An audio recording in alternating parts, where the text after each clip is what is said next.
There is a certain process of elimination when you are at the scene of a death. Some cases are obviously going to be trickier than others. Some cases, the whole time, the investigators are debating, first of all, how? Like, how did this even happen? We don't know. And if this is what truly happened, if our theory is correct, are we sure that's what really happened?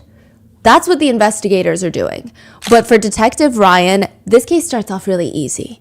Dead man in the living room in his own house. He's dead in his living room, in his house, in like a secluded wooded area. He walks in. Was it natural? That's the first question.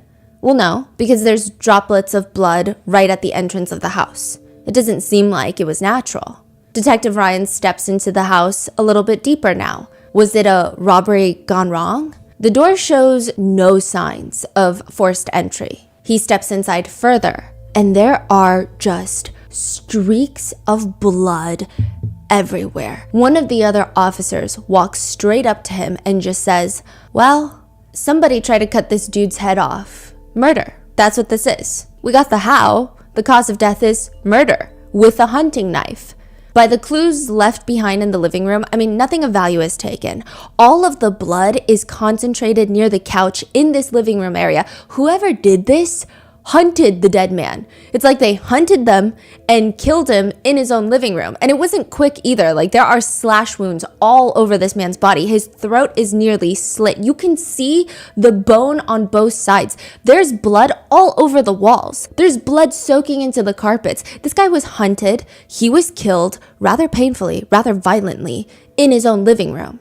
The first interesting detail that sticks out to Officer Ryan is that there's this bloody footprint that just feels so out of place. Obviously, there's gonna be lots of bloody footprints all over this living room, but it's concentrated in this specific living room area, except this one clear bloody footprint right in front of the door to the primary bedroom. It's almost like the killer, whoever this person is, walked over there, put one foot just outside the door, never stepped inside.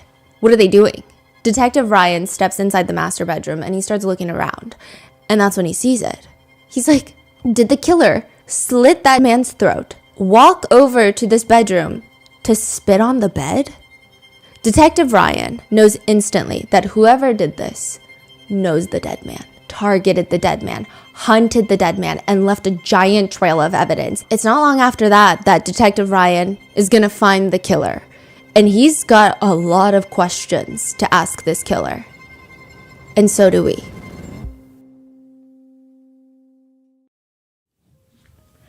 Can you take us to when we're in the car after you kill Dennis?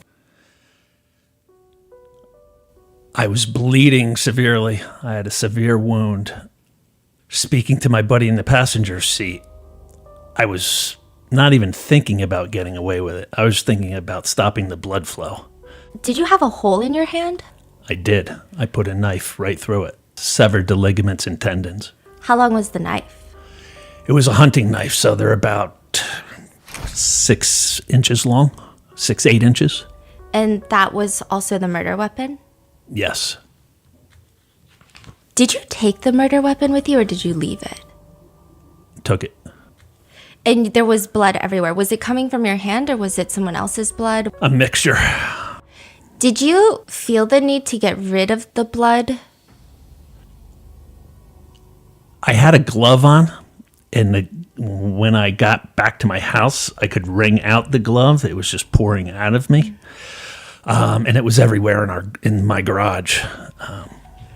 Can you walk me through the hole in your hand? See, it wasn't straight through the hand. It was down this way and out this way, so it went the whole length. And you could see pretty deep into because it was wide open at the time. And you're just driving with one hand? I had the glove on at the time, so I couldn't see it until I got back and standing in my garage, pulled the glove off. And then I was like, oh boy, we got a problem. Did it hurt, the hole in the hand? Yeah, but I was full of adrenaline and cocaine and alcohol. I wasn't fixated on the pain. No, the pain didn't bother me at the time. The next morning, police are surrounding your house and you pour a glass of Chardonnay.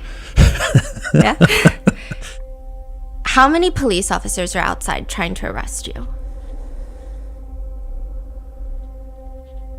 12 to 20. Are you scared? I'm thinking life is over. Your attorney describes it as horrific crime scene photos after you left Dennis's house. Have you seen those photos? I have. Did you feel anything when you saw it?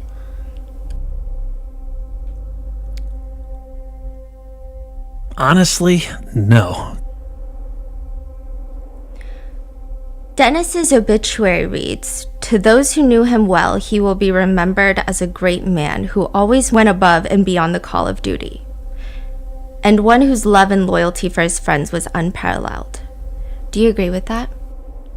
No, I do not agree with that. You provided to us your records, like your psychology records from when you were in jail and then later prison. Psychologist asked you, do you feel relief after the homicide? And you say, I can't say that. Things were out of control. No relief. Yeah, what happened in that night was horrific. In his house was horrific, and it wasn't anything to sit back and rejoice over. It was a bloody, gory, horrific event.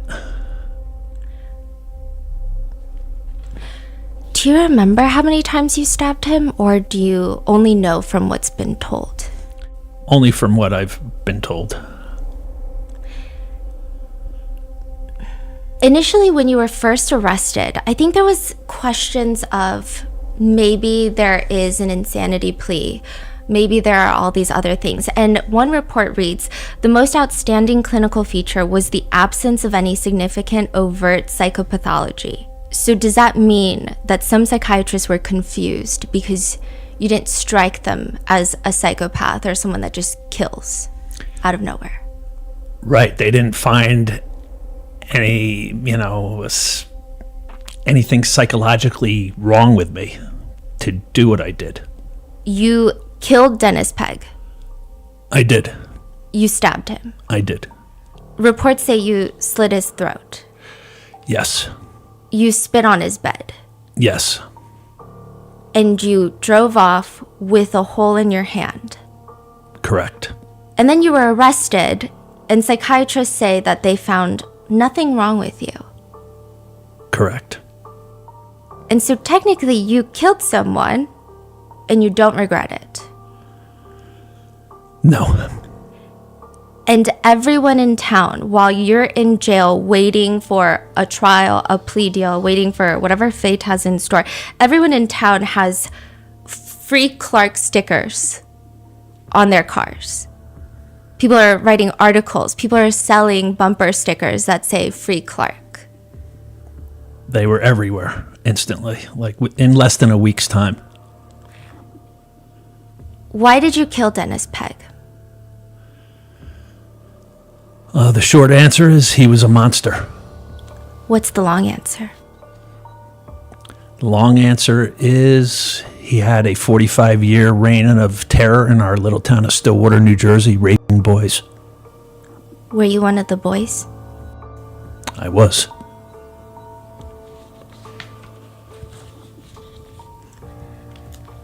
I was reading in your memoir, Scarred, you were born with a hole in your heart.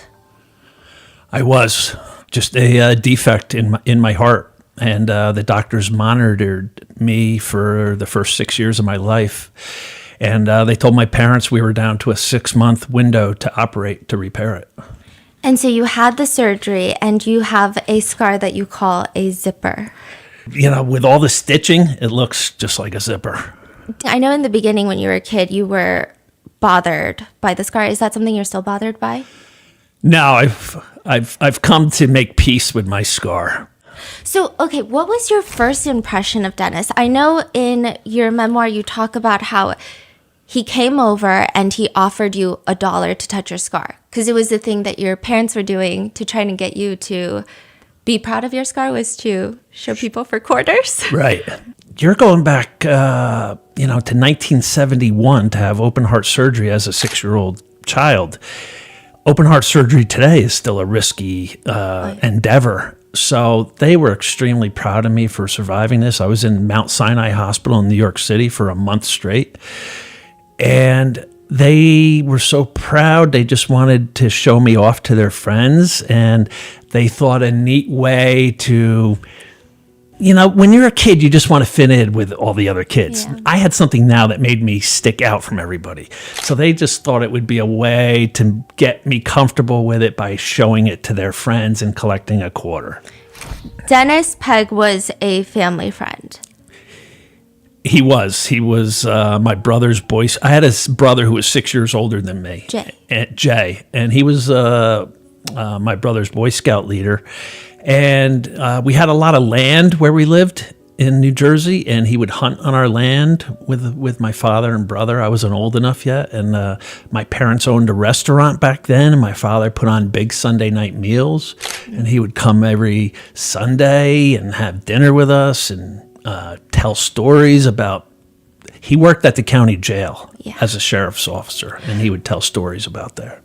Do you think that he targeted your family to get close to you guys, or do you think he genuinely was just friendly with your parents? Targeted. Predators have to win over, one, they have to win over their community so nobody would ever suspect them. Two, they have to win over the family. And then last, they have to win over the victim. Can you tell me about the moment that he saw your scar? It was just a couple months after I had the surgery. Everybody in my family was in our backyard, and I came inside to get a drink and watch cartoons for a minute. And Dennis came to the front door, which was right next to our den. And I heard his voice, and I bounded up. I loved Dennis. I just thought he was great. He always had his gun on and a badge. And I let him in, and he asked where everybody was. And I told him everybody was out back. And he said, let's sit in the den for a minute. And then he said, hey, I got a quarter. Can I see your scar? Didn't think anything of it. Lifted my shirt, showed him. And he said, I've never seen a scar so raised up like yours. I have keloid condition, so my scar is pronounced. And he goes, how about I give you $1 if you let me touch it? I couldn't possibly think of, in my little 6-year-old mind, of any ulterior motives he would have. And I said, sure, Den. And he took his big, meaty fingers and he ran them up and down my scar. And then he went below my scar line to like my belt line. And he was just probing and saying, is your stomach sore from the surgery? And I'm like, no, not at all, Den. And he's like, okay. He's like, this has to be our little secret. He goes, if you tell your parents that I gave you $1 for touching your scar, we can't be buddies. And I'm like, I can keep a secret. So when he's like probing and touching, did it just feel like, because you had just gotten out of surgery, did it just feel like another adult that's maybe making sure you're okay? Yeah. Is that the feeling? Yeah, and I had, like I said, there wasn't one thought in my mind that he could have any other reason to touch other than he cared about me and my well-being. Throughout the book, you describe him as having meaty fingers. And I know a lot of cases that we cover, a lot of victims remember specific sensations or very specific scents even. Is that something that you remember distinctly as meaty fingers? Yeah, he was a big hulking guy, and I was a little tiny kid back then. When I say hulking, he was probably 265 pounds, and just one of those big, beefy guys. Him touching my scar stands out so pronounced in my mind, and the visualization of his big, meaty fingers is ingrained in my memory. I wish I could scrape it off and remove it, but I can't. It's ingrained in there. I'm assuming that's a worse memory than the actual open heart surgery. Yeah, It's he like ruined my open heart surgery, ruined my scar. I hated my scar because what would happen later on. And he's the reason for me hating the way I looked. Did he have any sort of fascination with your scar, or was it truly 100% just an excuse to start grooming you? Yeah, I don't think he had any things with a predator. They're never the way they seem. A predator is a chess master, always multiple steps ahead of you.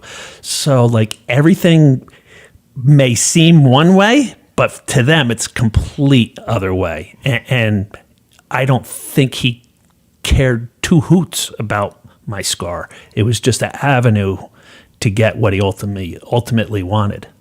You guys would go fishing. There would be a lake. You and a bunch of boys would go fishing. Dennis Pegg would constantly be there.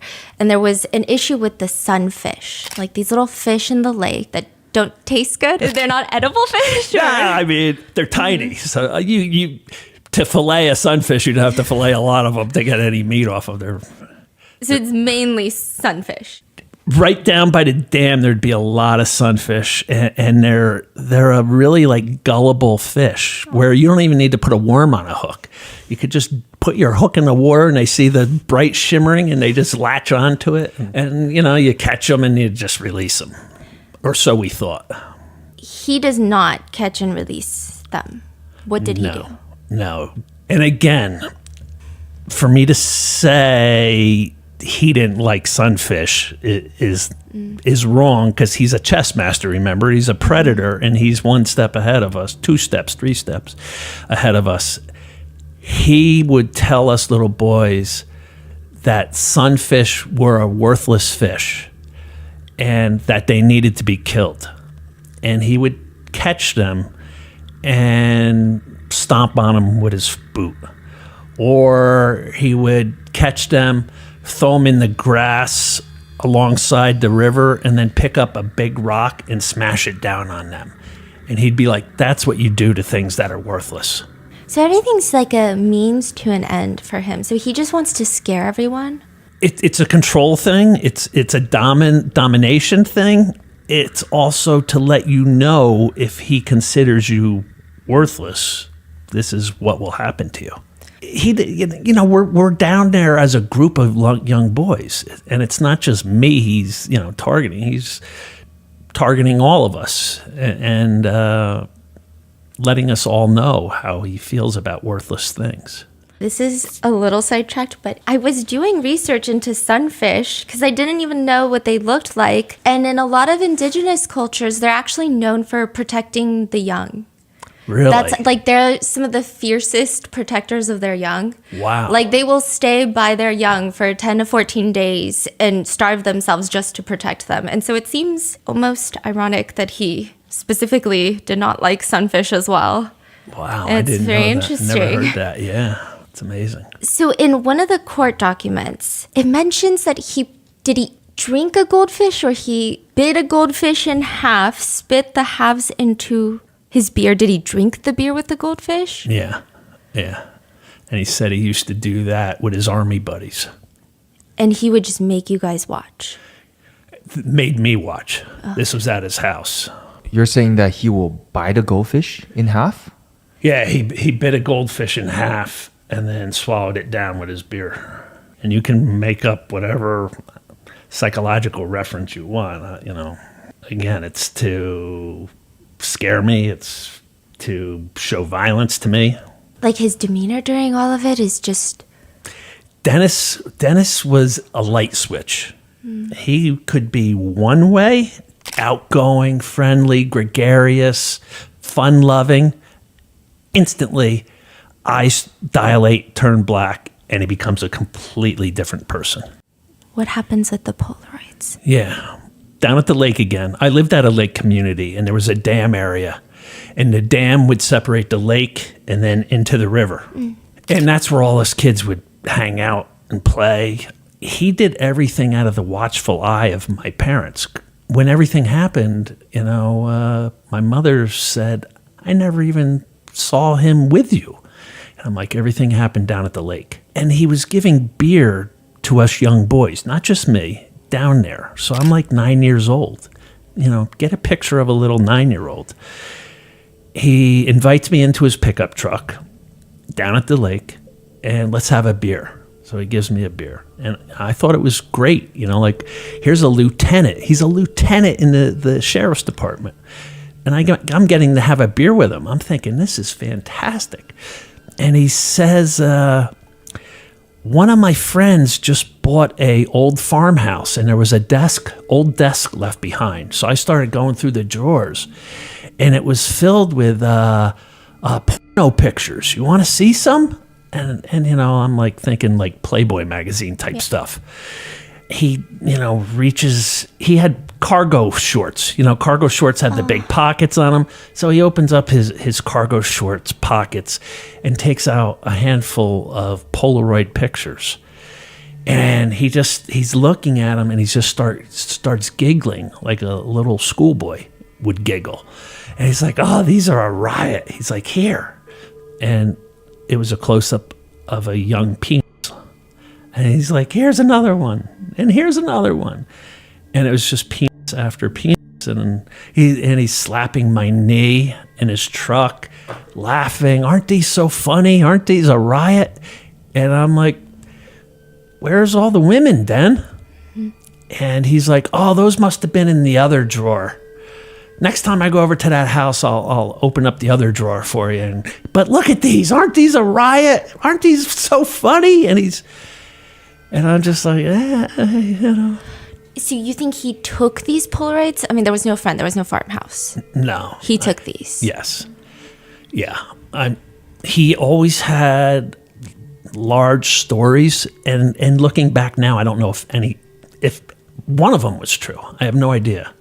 He would invite you to his house, and then he would try to feed you beers. And what would happen a lot is the dam area where I lived, the river went right through Stillwater to a bridge area, the Gristmill Bridge. Mm-hmm. There was an old gristmill right at the bridge. Mm-hmm. And he would say down at the dam area, the fish aren't biting that good.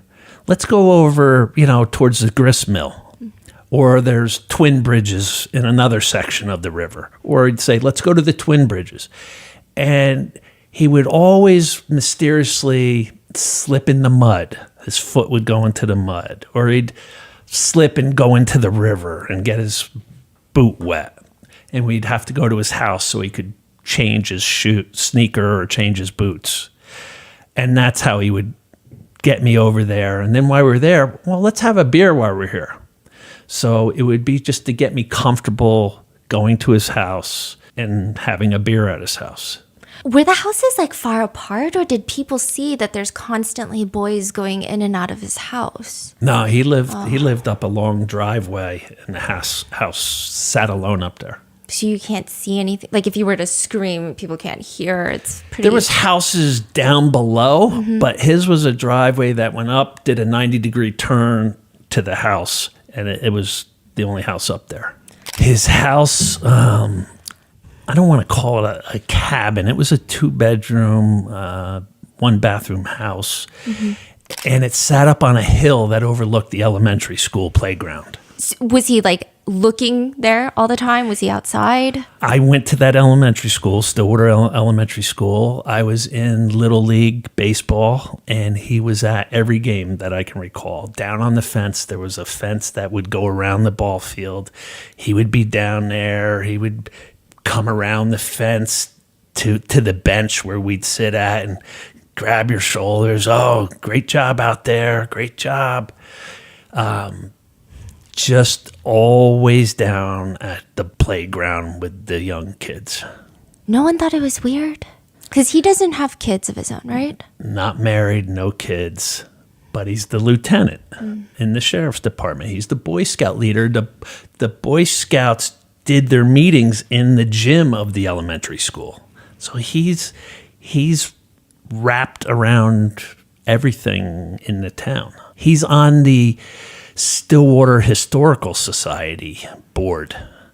The little old ladies loved him. I mean, this goes on for years now. The touching of the scar happened when I was 6 years old.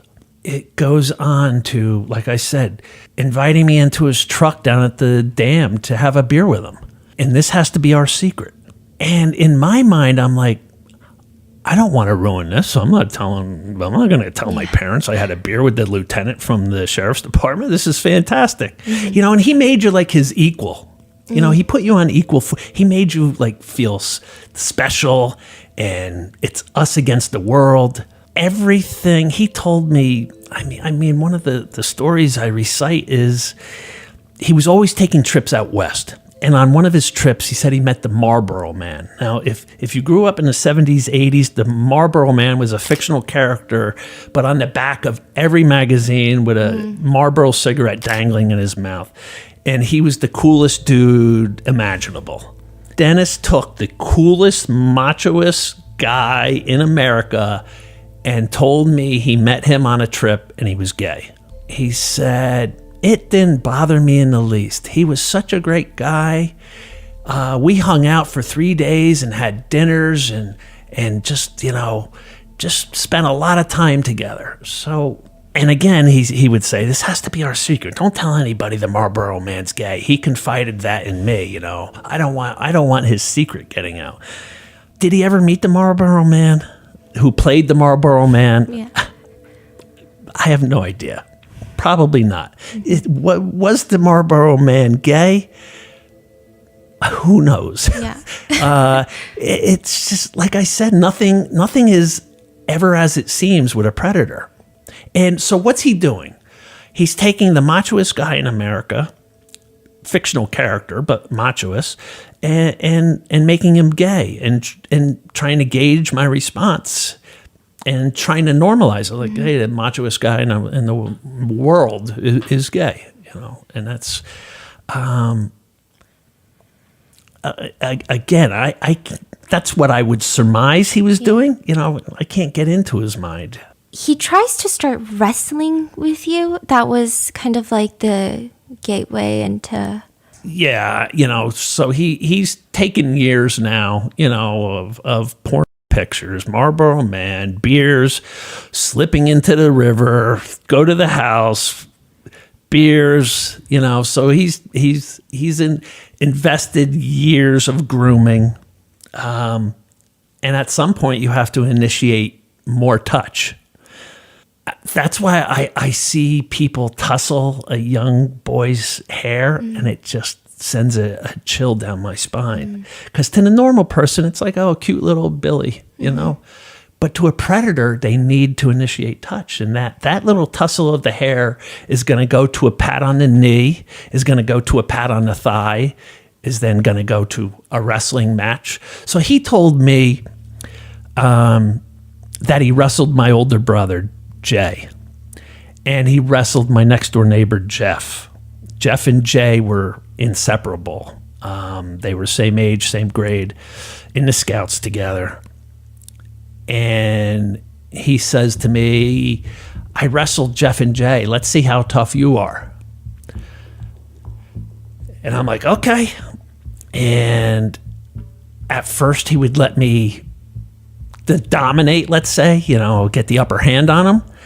And then, like I said, that light switch would go off and his eyes would turn dark and black, and he would pin me to the ground, and he would get his hulking 265-pound body on top of me and start gyrating and moving and grooving.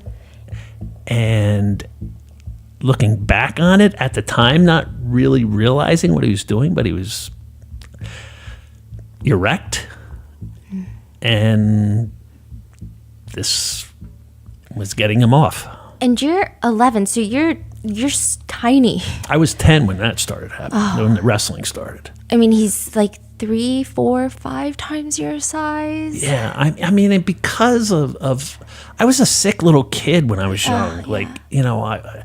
I was in the hospital constantly with the flu and bronchitis and anything because of the hole in my heart. They would put me into the hospital immediately. I'd be in an oxygen tent, and so I was constantly in the hospital, and I had to be careful for a long while after surgery with playing. There was some limitations put on me by the doctors, so I was just a small little kid back then, sick kid. And this guy just took advantage of that. And he could tell like I was insecure, because my scar made me stand out. And they look for something like to separate the weak from the pack, like any predator does. And my scar was, and my insecurities about it is how he separated me from the pack. And wrestling was the next avenue of physical touch. He's devoted 4 years now of stories and secrets, alcohol, pornography, and now it's time to get back to touch. There's a part where in your book, your memoir, you talk about how he pinned you down and he says something along the lines of like, come on, you can get out, come on, squirm. Do you feel like he is getting off on you struggling or... Yeah, it's exactly what he was doing. He would get me down, like I would be in the dominating position on top of him, and then all of a sudden the light switch goes and he would get rough with me and like sort of throw me down, my 10-year-old body, throw me down and get on top and be commanding me to try harder to get out, squirm more, move more, because he's wanting me to move against him and what he has going on. He comes over for Christmas. What does he get you as a Christmas present? I had a Boy Scout hunting knife, is what they were called. And he brought me a whetstone sharpening kit to sharpen the hunting knife. And over him drinking, a glass or two of eggnog at our house, he taught me over the next hour, keep the blade at, an 18-degree angle, how to drive it, across the stone, the oil you got to use. And then he would have me do it and taught me how to get a perfect blade on my hunting knife. And that was something I kept perfectly sharp my whole life. The hunting knife? Yeah. What happens when you're 12 and what happens to Dennis's dog as well? I know that there was like a hunting ploy excuse of like, you're going to pretend to be shot in the woods because my buddy shoots everyone without thinking. So at 12, he concocted this whole big hunting ruse of having a friend who just aimed and shot without knowing if it was safe to shoot. Mm-hmm. And he said, we've got to correct my friend from this bad habit, and I'm gonna use you as a decoy out in the woods. You're gonna be laying there with fake blood on you, and I'm gonna take him out hunting, and he's gonna do his typical shoot, and then we're gonna come upon you lying there with fake blood, and you need to practice gurgling sounds, like you're gurgling blood. Your death rattle, he called it. You have to practice your death rattle. So he got me down at the lake one day, got me back to his house. We're going to practice your death rattle at the house. And instead of offering me beer, he offered me blackberry brandy, a glass of blackberry brandy with a beer. And he told me to chug it. And then he gave me another thing of brandy. And his house was it was a summer day, but his house was like way hotter inside than outside. And in my adult mind now, looking back, I'm like, did he have his heat on? Did he like purposely turn his heat on in his house to make it sweltering, knowing what he had concocted? Like I say, with a predator, you never know what they're thinking. So his house is boiling. We're sweating. He wants me to lay down on his bed to practice my breathing. And it goes to, it's so hot in here, let's just take our shirt and pants off, our shorts off. And then it goes to, he's behind me, has me in a bear hug, and me. And I'm screaming, I'm crying. And he had a dog, which is called a coonhound. And coonhounds have this long, drawn out howl they do. And as I'm being raped, I hear his dog howling away because of my cries and screams. And it didn't stop this guy until he was done doing what he wanted to do with me. And afterwards, he sat me down at his kitchen table and got another beer, like almost like we were two lovers who just had a romantic tryst together. And he brought his dog over to me and said, I want to show you what will happen to you if you ever open your mouth about what just occurred. And he started to beat his dog, and I'm crying and screaming and begging him to please stop. And he wouldn't until the dog lay in a heap at my feet. Now, I was just contacted just 2 days before this interview by a gentleman who, when he was 17 years old, needed a place to stay, and he stayed at Dennis Pegg's house for 6 months. And he said it was the most bizarre 6 months of his life. He said the guy was a complete freak. He said one thing that happened, though, is now, when he was 17, he's 10 years older than me. I would have been 7 back then. When he me would be 5 years later. Mm-hmm. So this dog would be 5 years old. And this guy said Dennis got this coonhound puppy when I lived with him, and it peed on the rug, and he beat the puppy so bad we had to take it to the vet to save its life.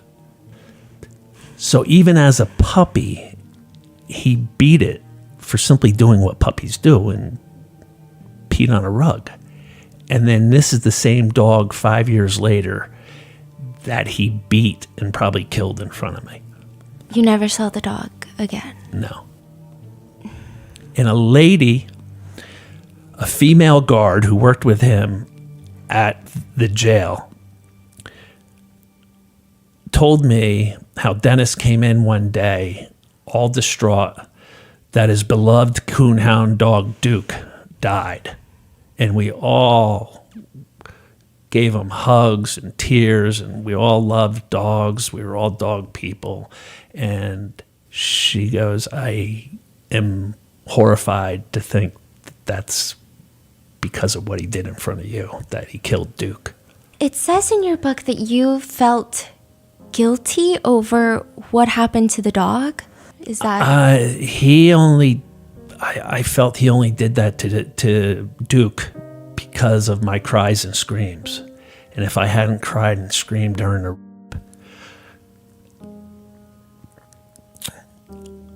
the what he did to Duke wouldn't have happened. Do you still feel that way, or? Yeah. I mean, he might have had that planned. Well, he couldn't determine if Duke was going to cry or not. Like I said, with a predator, you never know.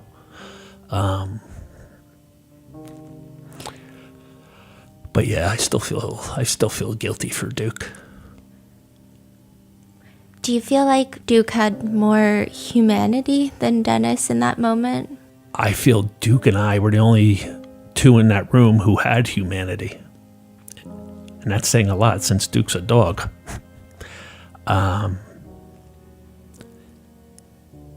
Dennis, I feel, lost his humanity a long time ago. As soon as you dedicate your life to hunting children and them,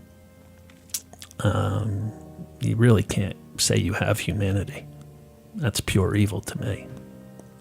If you're going to define what the devil is really the guy with a smile on his face, who's charismatic, outgoing, friendly, charming, who everybody loves, who's involved in all these organizations, who's on the historical board, but who's only doing those things to fool people of his true nature. What changed after that day?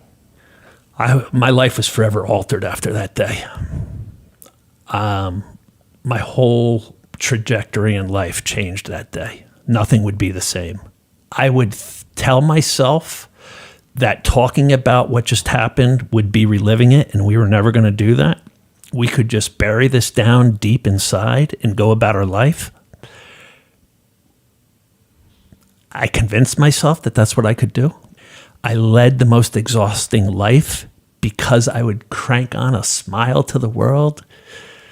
And inside, I was completely broken and destroyed. And I went through that way my whole life until I couldn't keep it up any longer. How many years passed since you're 12 and then the day that you see Dennis Pegg at Quick Check? I was 45 when I saw him at the Quick Check. So you're talking 33 years. 33 years, he's probably still hunting kids. Yes. And then there is a day that comes where you effectively hunt the hunter. You step into Quick Check. What happens there? It's like a gas station. It's a convenience store. Yeah, this one was just a convenience store. Mm-hmm. They have gas stations now. They're a lot larger, but this was just a convenience store in a little like 4-store mall. I'm getting a coffee. I'm at the coffee island making a coffee. The front door opens. I think it had a bell on it, so it made me look up. And I look up, and I look into Dennis Pegg's eyes. He sees me, and he yells out to me, "Hey, how are you, buddy?" And I instantly start going into a panic attack. I can tell just by the way he said it, "Hey, buddy," that he's going to come over to me. I had seen Dennis around our town over those 33 years. I recall once in a bar after college. Me and my buddies were in a bar, and as soon as we ordered a beer, I get a pat on my shoulder, and it's Dennis Pegg. And I chug my beer, and I tell my buddies, we're going. There's no shame. No remorse, no shame, no guilt. Yeah, the predators, they don't ever show that. So I had seen him around town, but it had been probably 10 years since I saw him. And what was different this time in that Quick Check, which completely unraveled me, was that he had a young boy by his side, probably close to the age he me at, and that young boy called him the same nickname Dennis used to make me call him. And I heard that nickname, and I saw that young boy, and it just ripped open everything for those 33 years that I told myself I could bury down and go about my life. When he would touch me, I would freeze. I would stiffen like a board, and I felt my muscles it's like a paralysis. And I felt that coming on me, and I felt it hard to breathe. And the thoughts in my mind, just like your mind starts swirling where you can't even think.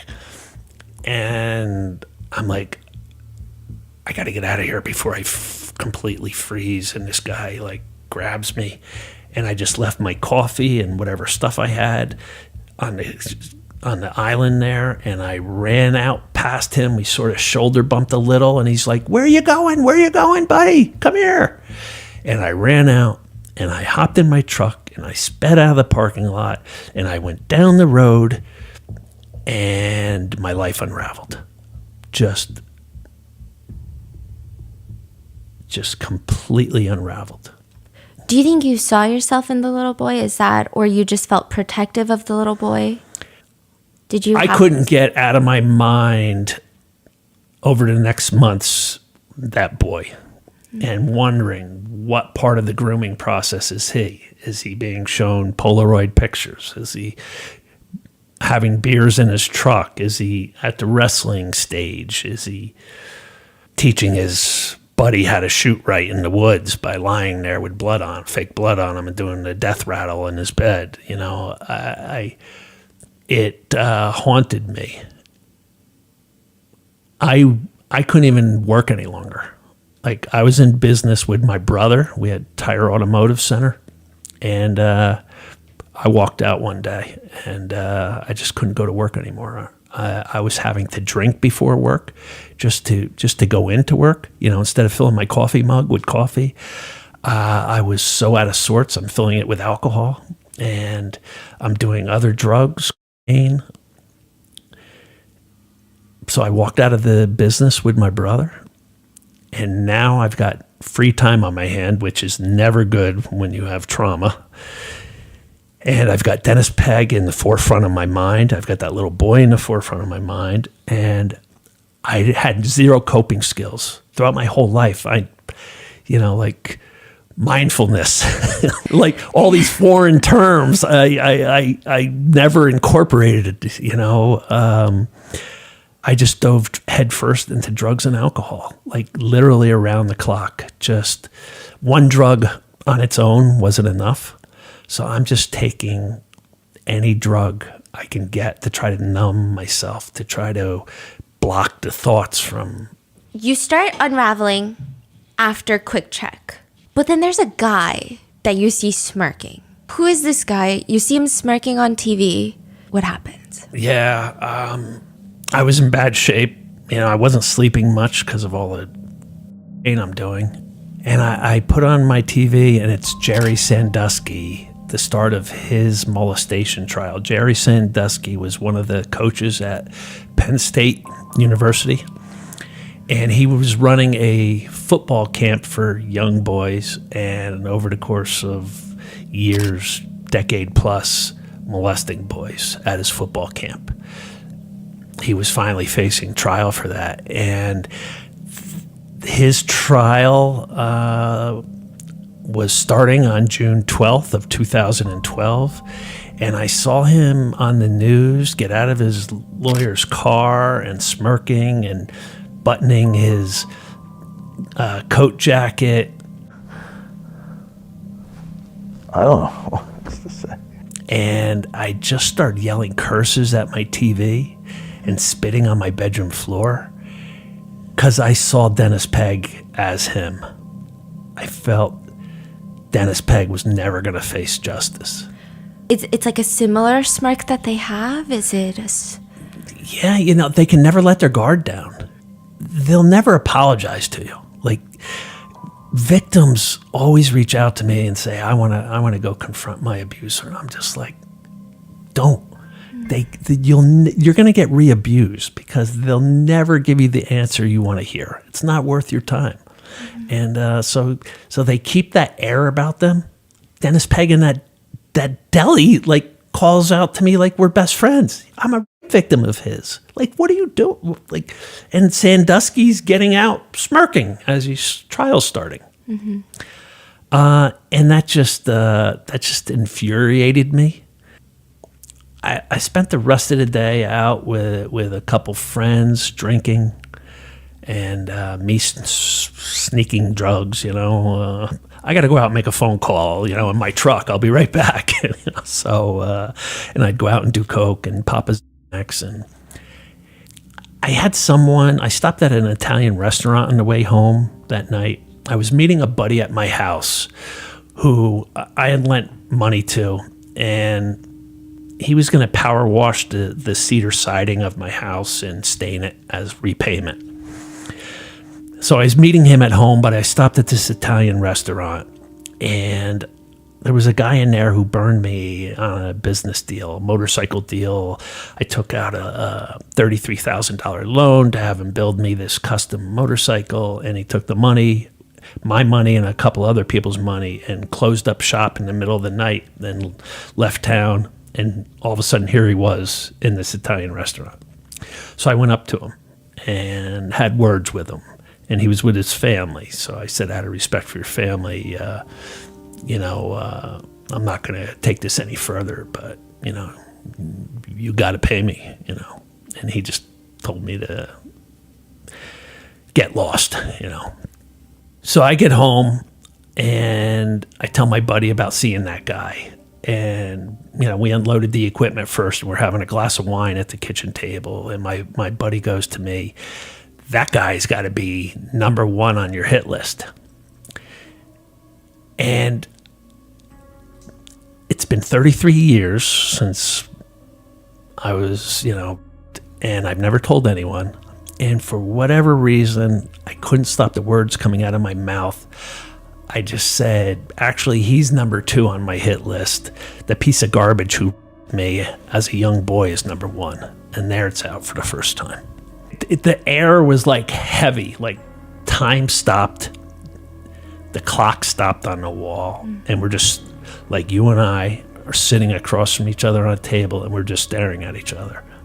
And he's like, are you for real? Or are you messing with me? So this is the first time in 30 years that you tell anyone? Yeah. To be exact, 33 years. Yeah.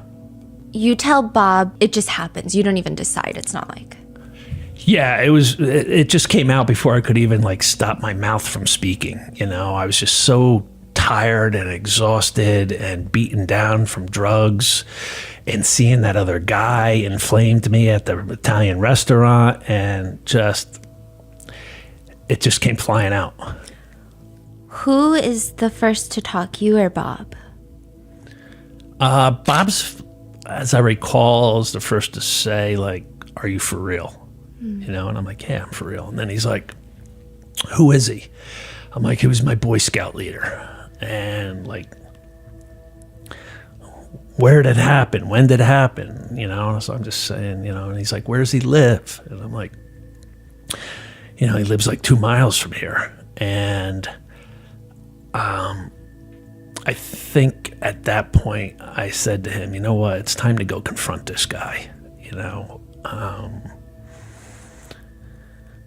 Ever since seeing him with that boy in that quick check, I've just been haunted, and I'm like, it's time to go confront him. Now, Dennis Pegg, he had retired from the sheriff's department, but he was still the firearms instructor. Everybody in law enforcement has to get recertified with their handgun every year, and he was the firearms instructor for 2 counties, Sussex and Morris. So every cop, every sheriff's officer had to go to him to get recertified. So the guy was a complete gun nut. And I told Bob that, and I said, we ought to take something with us. Mm-hmm. I gave Bob a steak knife, and I went under my bed to where I kept that Boy Scout hunting knife he taught me how to sharpen, and I grabbed that. Now, Stephanie, basically this was a suicide mission. A steak knife, a hunting knife, against a guy who had 33 guns in his house. Shotguns, rifles, and over a dozen handguns. If you were doing what he was doing for 45 years, you would think he would have a gun at the ready under every table, on every armrest, on every couch cushion. You would think my time, I'm rolling the dice here 45 years in. I better be ready. So it should have been a suicide mission when I went there. What did Bob say when you made that suggestion? I just handed him the knife and I said, I'm going to go get my hunting knife. And that was pretty much it. It wasn't, it wasn't like a long drawn out thing where we're crossing our T's and dotting our I's, and this is how this is going to happen, and that's how that's going to happen. It was just I'm like, let me just go confront this piece of garbage, and we'll take these with us. And it's a 6-inch hunting knife, right? Yeah. Was that the biggest knife you had, or was it more so poetic justice because he was teaching you to sharpen that specific knife? Or you had no thoughts, you're like, let me just grab a knife? I would think it's subconscious poetic justice, take this with you, So you have no plan, just a knife. You guys drive to Dennis's house. At what point are you like, maybe this is not a good plan? No, just like I said, he had a long driveway. Yeah, it had a 90-degree turn in it. Bob pulled up there, and at the 90-degree turn, stopped, went up the driveway. His front door was open, and there he is sitting. Like, he had a storm door. It's a summer night, so the storm door's shut. I mentioned earlier, like the definition of a devil. Well, to me, it looked like the devil sitting in his lair. That's all I saw. But seeing him, this is the first time I'm back at that house in 33 years since what happened with me and the dog. I never went back to that house. And I instantly started going into that panic attack again. Just breathing got real hard, and I feel like rigor mortis in my muscles.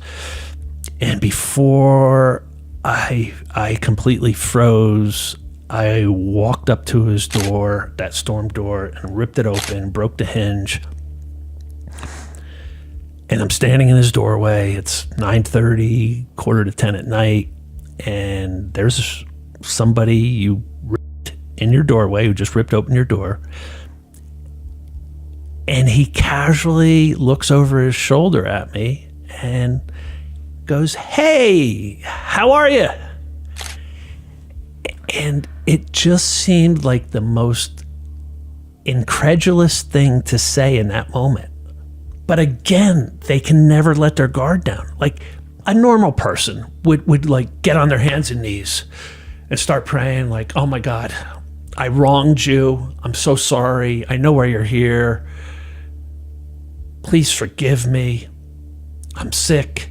I need help. Come in, let's talk." No. Do you think if he did that, anything would be different? If someone's down on their hands and knees praying at you, begging for forgiveness, I would think so. Yeah. So he just says, "Hey." How are you? What happens next? We all have two faces. The face we show the world and the face behind closed doors. I've been showing the world that one face, and no one for 33 years has seen the face behind closed doors. Dennis is now going to see my other face. The face filled with rage. The face filled with hate. The face filled with anger.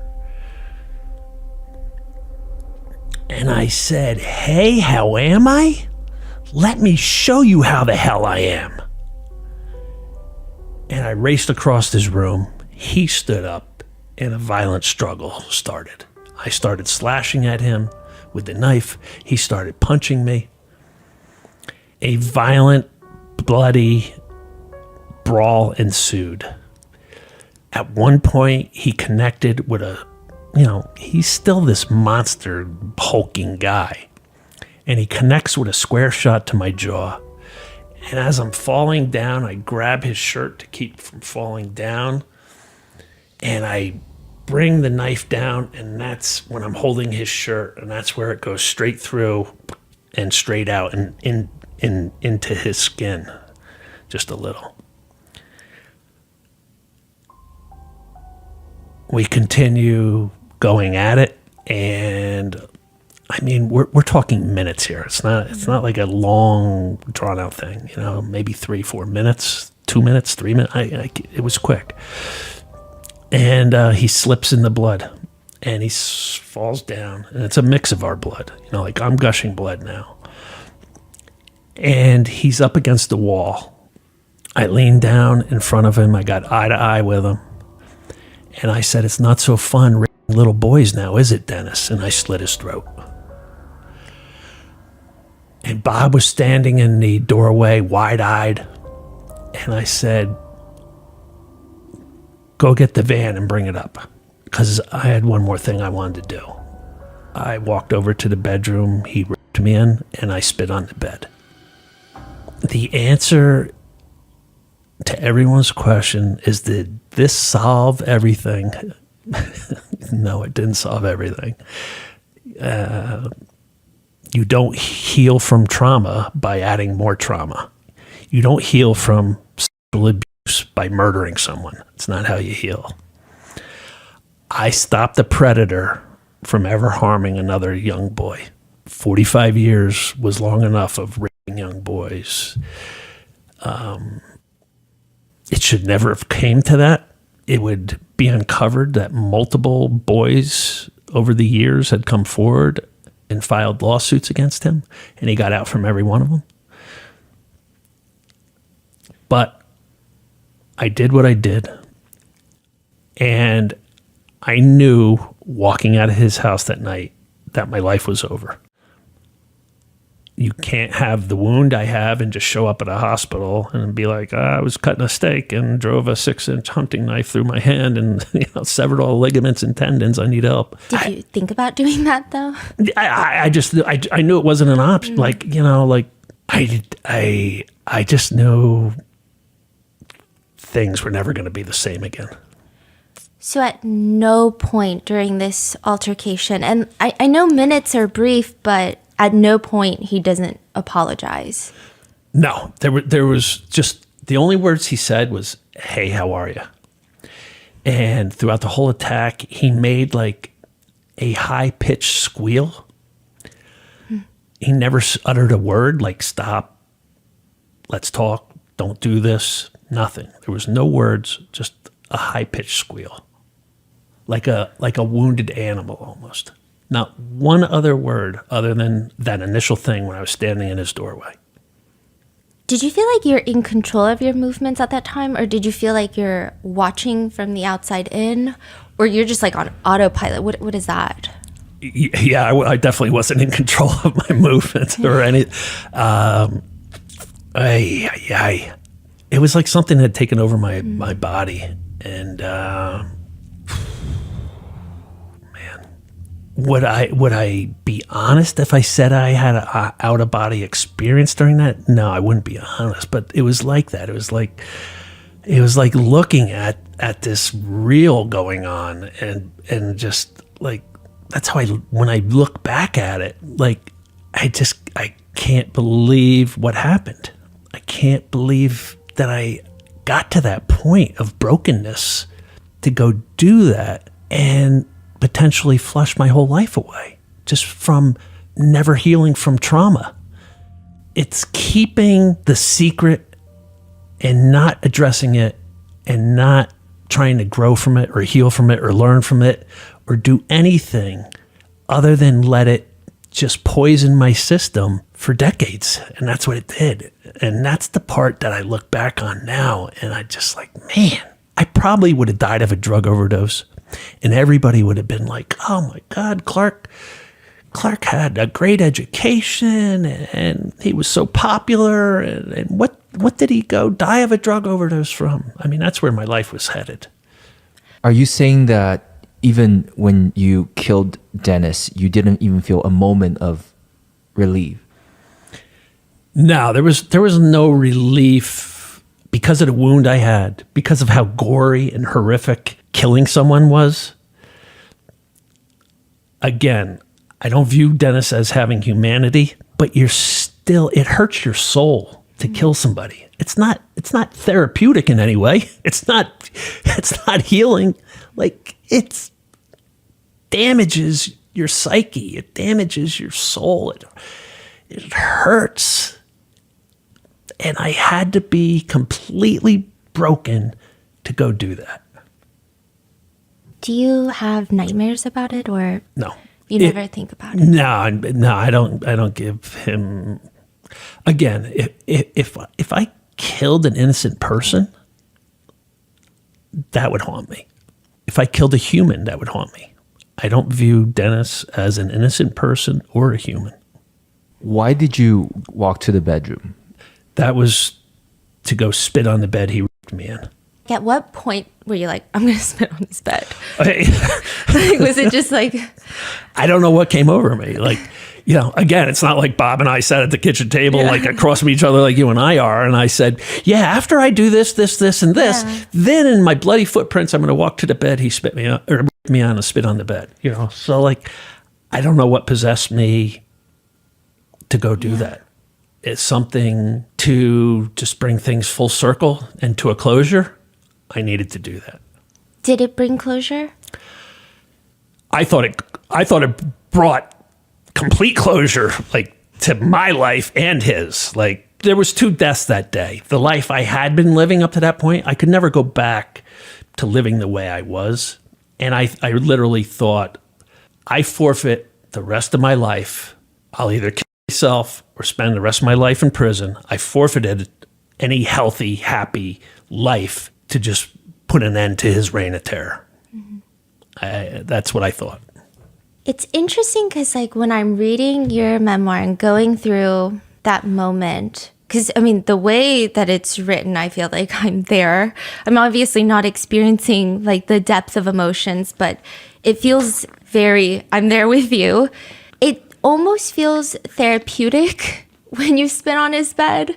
And it's, like, kind of interesting because I know you don't advocate for people to do and follow in those steps, but it just, I guess it was relief for the reader. There's some sort of poetic justice in doing that. Yeah. Yeah. I think if everybody, and it's a lot of everybody's, if they could spit on the bed they were raped in, they would want to do it. Yeah. You have a hole in your hand. You drive home, and you say you need to tell your mom. What is the thinking behind that? You're telling your mom because you don't know what's going to happen next, or? Yeah, my mom had just come up from Florida. You know, welcome home, Mom. Oh man! And I called my best friend at the time and the girl I was dating and asked them to come over because I just my life's over, Steph. You know, like am I going to kill myself after this, or am I going to spend life in prison? It's one of those 2 things. So let me say goodbye to my buddy. Let me say goodbye to my girlfriend. And let me get my mother up and say goodbye to her. Because this isn't going to turn out good. And your mom she's 80. How old was she at the time? Yeah, like 81 maybe. And so your plan is, I'm going to wake my mom up, tell her goodbye. But your mom's plan is, I'm going to clean up the blood and we're going to run. We're going to get away with murder together. Yeah, Mom's like, we're getting away with murder. You know, she was, man. I guess it's good to laugh about it now, right? So she wakes up and you tell her what happened. You still don't tell her. The thing is, I couldn't even tell her then that I was raped by Dennis. I still couldn't. I couldn't bring it out. And she was like dumbfounded. Why would you go do this? Why?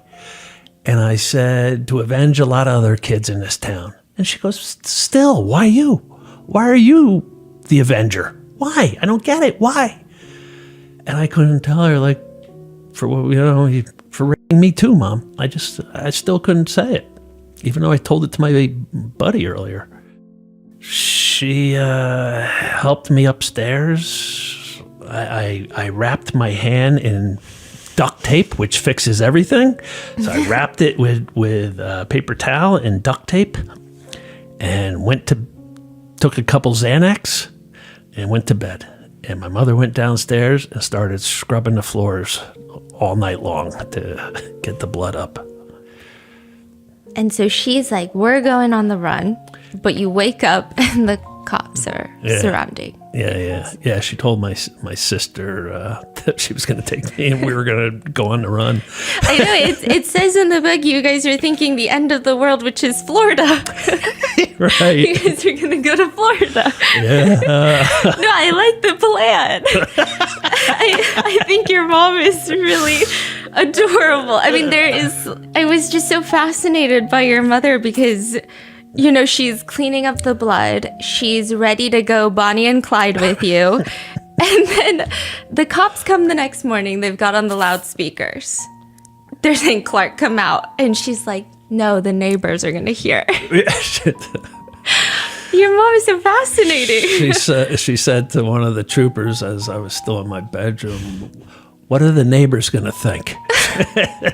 He's like, ma'am, I really don't give a damn what the neighbors think. Oh my gosh. Okay, so you see the cops outside. So they took her out. Like, okay. They took her out of the house. And they're like, you look out the window and they're just like trying to be sneaky, trying to. Yeah, they're like I said, they're hiding behind trees. You know, they don't know what's inside. What I have, if I'm loaded up with a AR-15 or what my mental state is. You know, they've got a dead body. Yeah. So they're every one of them has their gun drawn. Everyone's taking, you know, some sort of protection. There's this big rock to the left of the yard, and there's trees, and there's the shed out back, and they're just all behind everything, and then they're behind their cars lining the street, and I just couldn't believe it. I was lying in bed like, how are we gonna get out of this? Like, how are we gonna get out of this? And like, there's gotta be a way out of this. And before I could even possibly think of any way out of this, the cops are there, and I'm just, and your stomach just drops, and you're just like, it's over, bro. It's over. And all I could think, you know, they ordered me out of the house over a bullhorn, and as I walked to that front door, I just called out to God, let one of these guys kill me when I step out. Like, it's over, God. Like, I don't want to do life in prison. Just take me now. And let him shoot me when I walk out. And I stepped out that front door with my state police shirt on that I put on. And I put my arms out to the side. And I just sort of tilted my head back, and I just waited for the crack of a gun. And it never came. And instead, I was ordered off my porch, down onto her front lawn, spread eagle, handcuffed, and taken away. Were you disappointed when you didn't hear a shot go off? Yeah. You were. Because in that ride to the police barracks was like the longest ride of my life, and I'm just like, man, one of these guys couldn't kill me, put me out of my misery. Like, I'll have to find a way in prison to do it. I'll have to take care of this myself. You killed a cop. You're arrested by a bunch of cops. You're about to go to the jail that cop worked at. Things are not looking good. Yeah. Oh, boy. Yeah. Understatement of the year. Yeah.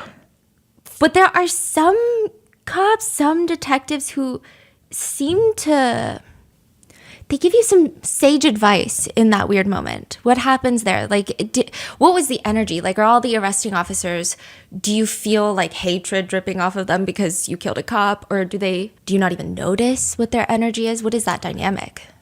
Well, I'm thinking like I'm public enemy number one amongst law enforcement. I just killed one of their own. And yet at the state police barracks, this lieutenant, Howie Ryan, comes in and goes, I have to apologize to you. And I'm like, what are you apologizing to me for? Mm-hmm. And he's like, I've heard rumors about Dennis Pegg for a long time. And he goes, I want to apologize to you for never stopping him. He goes, I can't arrest somebody on rumors. I need victims. I need cold, hard facts. And I had neither of those. And I apologize to you. And then he left the room. And at first, Steph, I felt, wow, that's pretty cool. And then I'm like, just started fuming. I'm like, even the state police knew. Everybody knew about Dennis Pegg and young boys. Everybody's got a story. The state police just admitted they knew. And yet, I'm the one who just had to flush his life away and look at life in prison to stop him. Like, and they knew. And then I went from feeling good for a second, getting really pissed off for another second, and then I'm like, What's it matter anyway? I'm done. I'm done. When that cop, Howie Ryan, came back in the room, he could see that I had like mailed it in. He said, I could tell you were done. And he goes, something moved in me that even though you thought you were done, I didn't think you were done. And he said, look, I've got your DNA all over that crime scene. He was in charge of the CSI team that worked Peg's house. He's like, your blood's everywhere. He goes, this isn't a whodunit. He goes, but that doesn't necessarily mean your life's over. My detectives and detectives from the prosecutor's office are in another room waiting to interrogate you. He goes, if you go in that room and open up your mouth, you could potentially destroy the rest of your life. He goes, I'm telling you right now, go in there, exercise your Fifth Amendment right, request a lawyer, and keep your mouth shut, stay quiet. And I said to him, but I don't have a lawyer. And he goes, I'm going to take care of that for you. He goes, I'm going to get you a lawyer.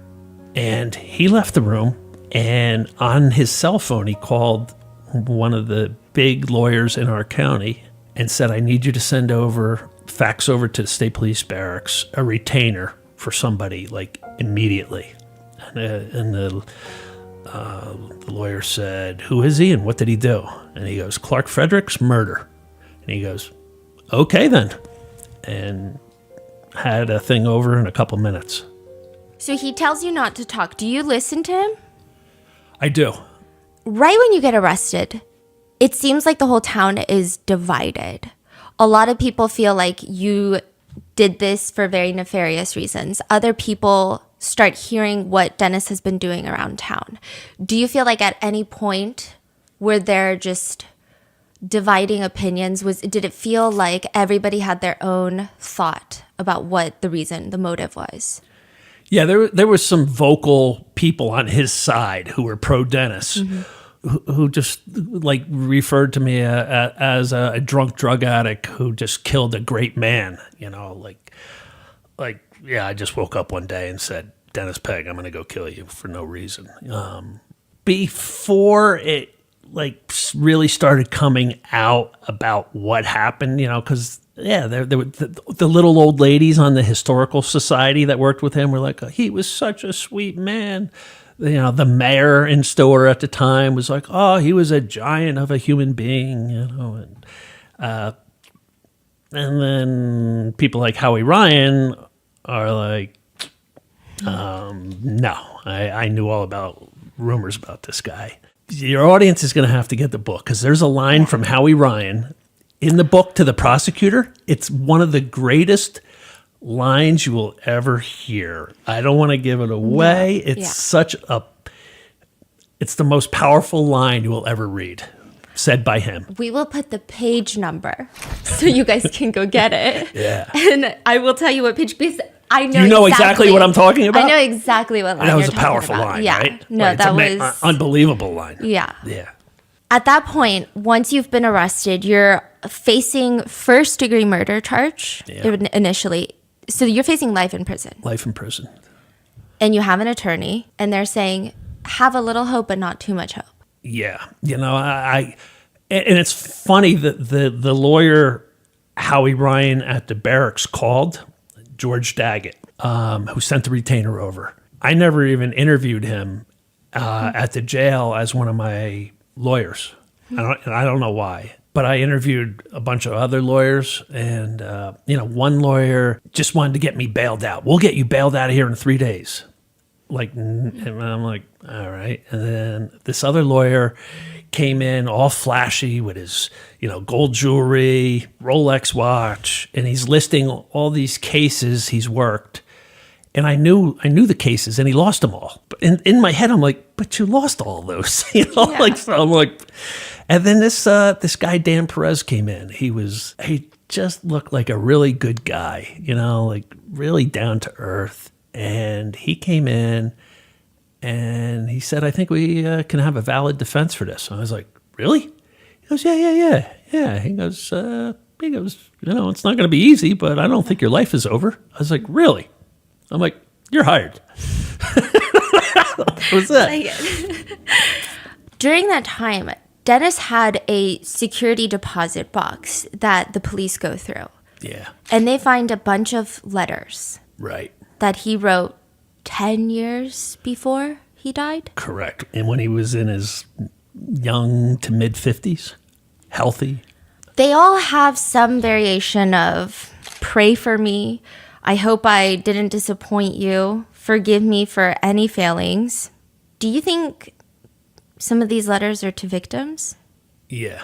Yep. And like, they're creepy. There's something really creepy about them. Like, weird. And the prosecutor told me after the fact that he thinks there was 14 of them in there, that 13 were probably victims. Would you ever think, like right now, to like write letters to people in case you die? No. He was 50 something years old. Like, like what would make you do that? And he does keep writing, interestingly, like, if I go to heaven, pray for me. But if you're already dead, I don't know what exactly he's asking for in prayer. Yeah. Is it to get to heaven? It's weird. Yeah, Very it strange. was. I read those and it just like left me feeling yucky. Like, Yeah. and then if you assume that they're to victims, like, I tried my best. I thought we were family. Forgive me for shortcomings. What are your shortcomings? How many victims do you think that he had? My buddy's wife is the sheriff's secretary, and she sat in on every meeting with the sheriff in the early days, and they estimate well over 100.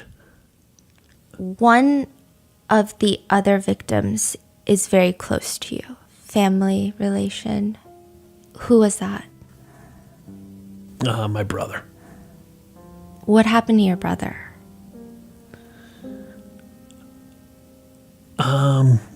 My arrest opened up my brother's Pandora's box. Like seeing that boy in that deli open my box up. My arrest opened my brother's box up, and my brother wasn't ready to face it. He wasn't ready to handle it, didn't want to deal with it.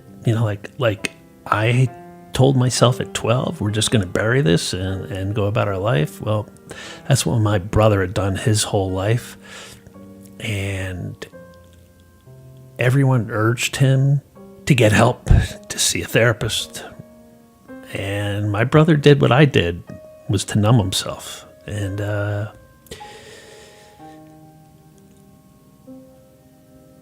I found him dead on our kitchen floor a couple of years ago from drinking himself to death.